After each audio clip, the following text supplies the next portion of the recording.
The Mole is an old reality show that got remade into a new reality show by Netflix. The basic idea is that 12 strangers work together to win a bunch of money that only one of them can take home. But one of those players is secretly the Mole, whose job is to sabotage the prize pot and spread chaos. So figuring out who the Mole is becomes the beating heart of the entire show. It's a hidden roles game with the stakes of a spy thriller. And because the stakes are so high, the Mole absolutely must be difficult to catch. If episode 1 ends and most players have a pretty good idea about who is lying, then the entire show is doomed. That on its own is a tough situation, but it gets worse. The players are competing for a life-altering quantity of money that only one of them can win.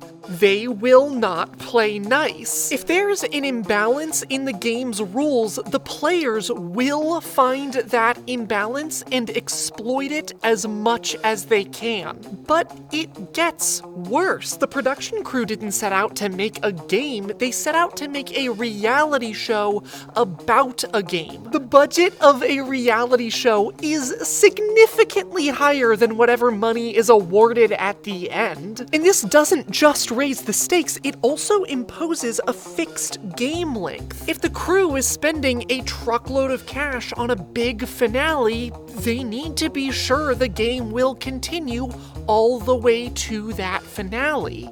But it gets even worse. The Mole's audience isn't the players, it's the viewers. And the one thing that every viewer wants is to play along. Try to figure out the Mole's identity before the big reveal. The viewers impose one final constraint: simplicity. To play along, they have to understand the game, and the average television viewer has a low tolerance for the part where the host explains all of the rules. The game has to be intuitive enough that it just makes sense without really thinking about it. So this reality show is betting its entire production budget that the Mole can cause a season's worth of drama. To do so, the Mole has to survive exactly 10 episodes against a cast of players who will do everything they can to break the game. But the game itself has to remain simple enough that the viewers can play along at home. The game that drives this show was backed into every corner imaginable. And yet...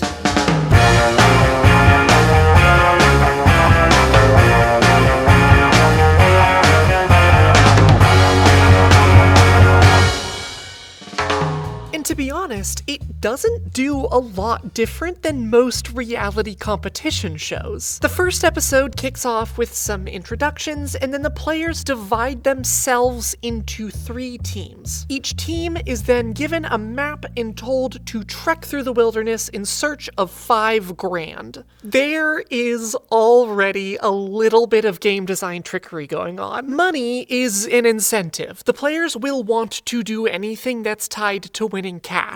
More money equals bigger incentive, but the reverse is true as well. A smaller prize will lead to players tapping out quicker. Notice that $5,000 isn't like a ton of money. I mean, don't get me wrong, it's a ton in most contexts, but reality shows regularly give out $100,000 at the end of a pretty luxurious game. So, in the context of a reality show, $5 grand for several hours of walking through the woods doesn't feel like a super large prize. The incentive to win money is already being eroded. But it is episode 1, and in most contexts, $5,000 is a lot of money. So let's say that all 3 teams play hard, find their cash, and 15 grand goes into the prize pot. Then we get an establishing shot of the villa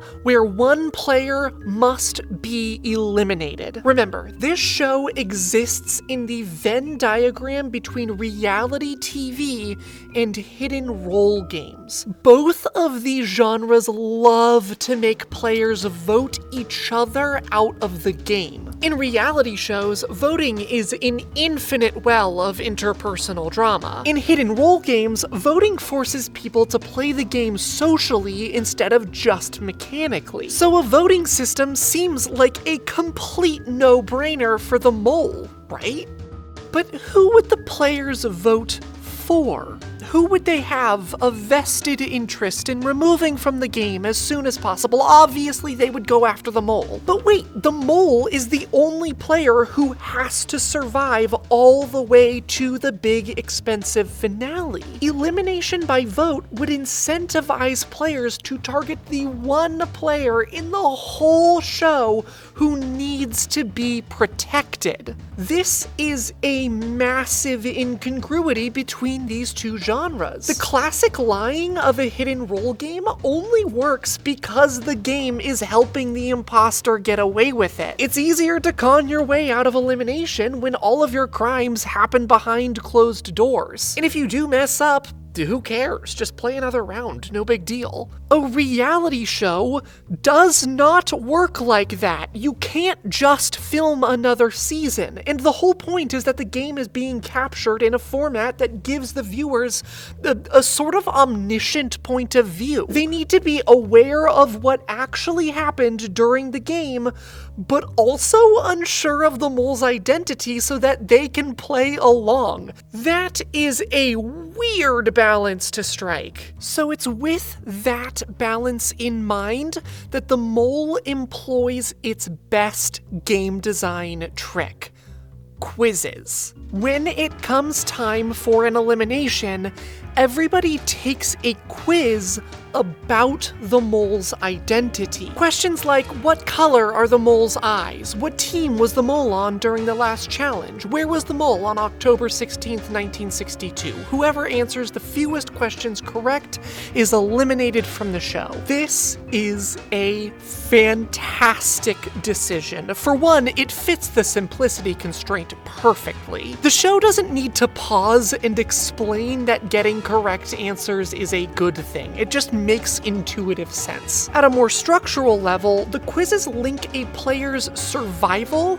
to the information that they can gather and the misinformation that they can see past. That last bit is about to become extremely important, and if you've seen the show, you'll already know why. For now, though, one of our 12 players gets the worst score and is thus eliminated. The survivors move on to the next challenge. This time they have to do an escape room. Find some keys, solve a puzzle, you know the drill. But something interesting starts to happen now that they know they're being eliminated based on their knowledge of the mole and not the opinions of their fellow players. A clever trickster who is not the mole starts to act like they are. They drop a key or waste time on solutions that they know won't work. Just little things that throw a wrench in the plan and draw suspicion onto themselves. When the challenge ends, the game progresses to another elimination. Once again, everyone is staring down a quiz with a frighteningly small amount of concrete information. But then, one of the players remembers how their teammate kept making inexplicable mistakes. So they take an informed guess that they caught the mole red-handed. But that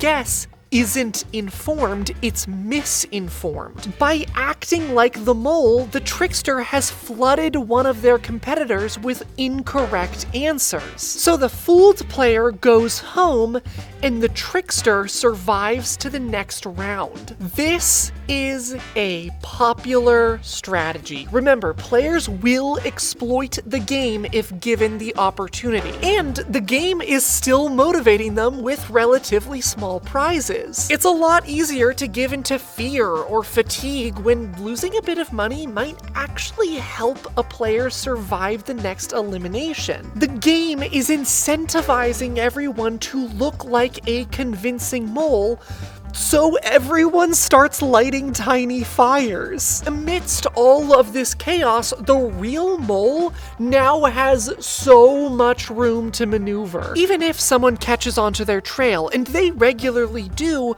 There's just so much misinformation flying in every direction that it's impossible to nail down a single suspect. This is what's so great about the quizzes. The game is leveraging the fact that the players will exploit the rules to solve its mole survival problem.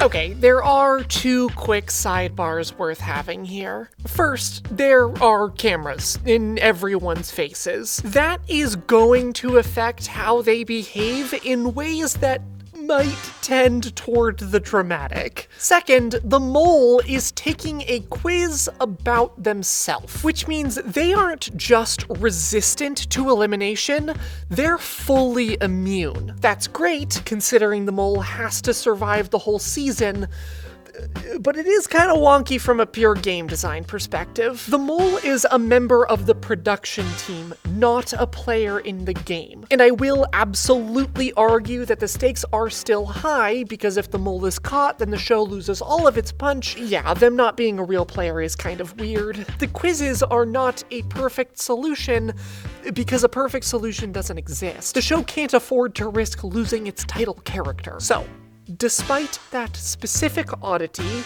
the quizzes are the best solution because they also improve the rest of the show. Okay, so chaos has broken out. Misinformation is flying in every direction as we go through a few more rounds of eliminations. Once again, we get to a challenge where players are told to divide themselves into teams. All of a sudden, who ends up on which team matters so much. Living or dying might come down to catching the real mole red-handed, but the real mole will only end up on one of these three teams. Of course, the players don't know which team the real mole will be on, so they might be able to finesse their way onto a team with their biggest suspects, but ultimately, 2/3 of the entire challenge will happen while they aren't looking. In order for any one player to get a complete picture of what actually happened during a challenge, they're going to have to talk to members of other teams. This creates a catch-22 where each player has information,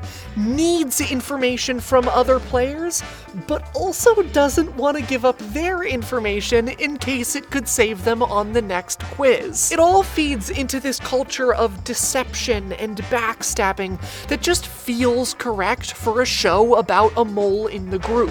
And if you think that everyone is just lying all of the time, that's not the case. First off, a lot of times players just actually mess up. The challenges are hard, and there's a bunch of cameras in their face. Of course they're gonna fumble it sometimes. But on top of that, some players just categorically refuse to lie and always play for the money. I like to call these players breadwinners. Breadwinners are great for the show because they tend to be audience favorites. They win a lot of money, they call other players out on annoying lies, and they are also very obviously not the mole.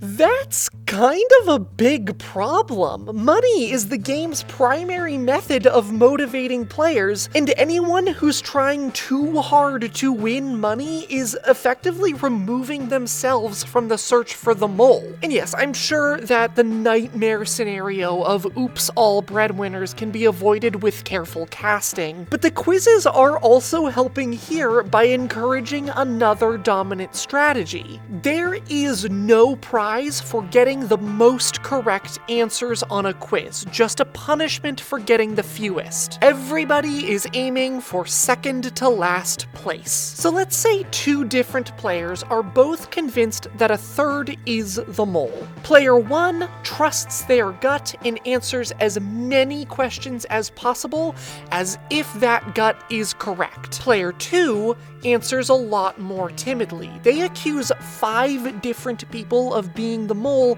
even though obviously that can't be true. Then, it turns out they were both wrong. Player 3 was a trickster, not the mole. This is devastating news for the first player. They've put their entire game on the line for an answer that turned out to be incorrect. Player 2, though, is a lot more resilient to being fooled. Sure, they'll have a block of answers that come back wrong, but they still have 4 more chances of getting an entire block correct. And at the end of the day, all they have to do is outperform the first player. So, generally speaking, the more a player distributes their answers across several likely suspects, the better their odds of surviving an elimination. Once again, this pattern is known by the players themselves, so we see a lot of it in the show. This has some fascinating implications for the season as a whole,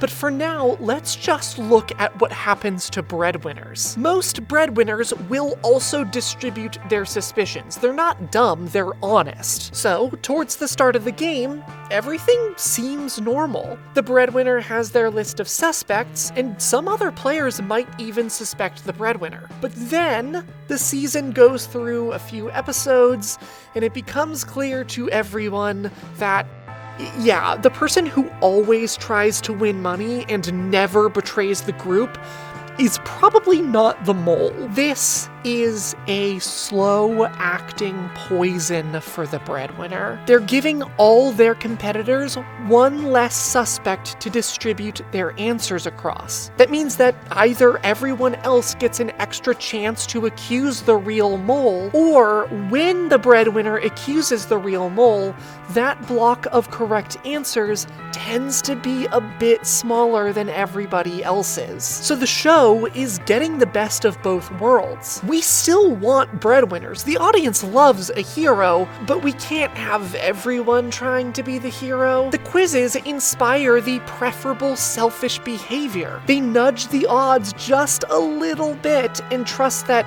when push comes to shove, most players will act in their own self-interest. So, distributing suspicion is good for the players. But is it good for the show? Wouldn't a reality show want to encourage big, flashy accusations over such a silent and lukewarm strategy? But distributed suspicion isn't lukewarm, it's just dramatic at a time scale that we don't normally see in reality TV. Everyone begins the season by silently accusing basically as many people as they can. So long as one player doesn't think like a probability machine, everyone playing the game optimally will survive the first round. That isn't super dramatic, but it doesn't need to be. The first player just got eliminated. The drama is built into the premise of the show, so the show can subsist on the inherent drama of eliminations for 2 or 3 episodes. It's not until it progresses into the mid-game that it needs to up the ante, which again will happen naturally given the premise, but a new effect of the quizzes starts to emerge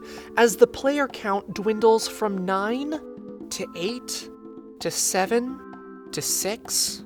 That same player distributing their accusations across 5 suspects is now accusing every other player in the game. And sure, they're guaranteed a block of correct answers, but the best they're going to get is 20%. Meanwhile, anyone who's ruled out just one suspect can edge them out by 5%. And statistically, cutting one suspect is unlikely to end in disaster. Most suspects are not the real mole. So the game is encouraging players to start with a large pool of suspects to survive the early game, then cut those suspects down over time. Of course, some players are going to cut the real mole. This is obviously not good for them. They have a sudden influx of incorrect answers and get eliminated. What we are left with in the endgame are all of the players who will make the best finale. The players who were shrewd enough to know they needed to cut suspects and observant enough that they managed not to cut the real mole. Willing to take a high-stakes risk and competent enough that their risks paid off. The quizzes are subtly weeding out all of the players who wouldn't make quite as interesting a finale in favor of the absolute best for this specific type of show. So, in conclusion,